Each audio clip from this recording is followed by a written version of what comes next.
இந்தியாவை வெள்ளைக்காரன் ஆண்டு கொண்டிருந்த காலத்திலேயே 1925 வணிகர்களுக்காக தமிழ்நாடு மெர்கன்டைல் பேங்க், அதாவது நாடார் வங்கி என்று அன்றே ஓப்பன் பண்ண செய்தார்கள் நெல்லை மாவட்ட இளைஞர்கள். இது ஒரு கரையில் இருக்கட்டும்.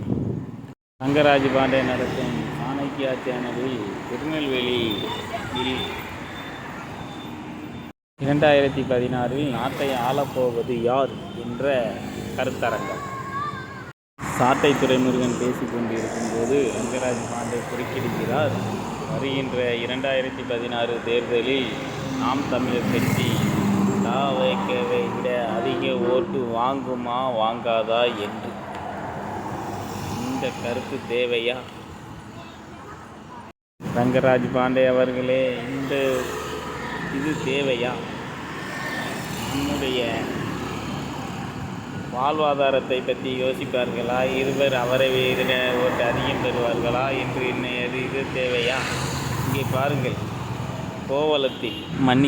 கோவளம் செல்லும் பாதையில் கேளம்பாக்கத்தில் டி-மார்ட் என்ற நிறுவனம், வால்மார்ட் என்ற நிறுவனத்தை வெள்ளையன் அண்ணாச்சி எதிர்த்து போராடி விரட்டினார். அது பெயர் மாற்றத்துடன் டி-மார்ட் என்று வந்துள்ளது. இந்த டி-மார்ட் என்ன பண்ணும் என்றால், உள்ளே விற்கப்படும் பொருட்கள் அனைத்துக்கும் அமெரிக்க நிறுவனங்கள் பார்ட்னராகவோ ஓனராகவோ இருக்கும். இதை வளர்க்கும் இந்த டி-மார்ட் நிறுவனத்தை எப்படி விரட்டுவது என்று யோசிக்கும் கட்சி விஜய் கட்சியா, சீமான் கட்சியா என்று குறுக்கிட வேண்டும். தங்கராஜ் பாண்டே அவர்களே, உங்கள் கருத்தை திருத்திக் கொள்ளுங்கள்.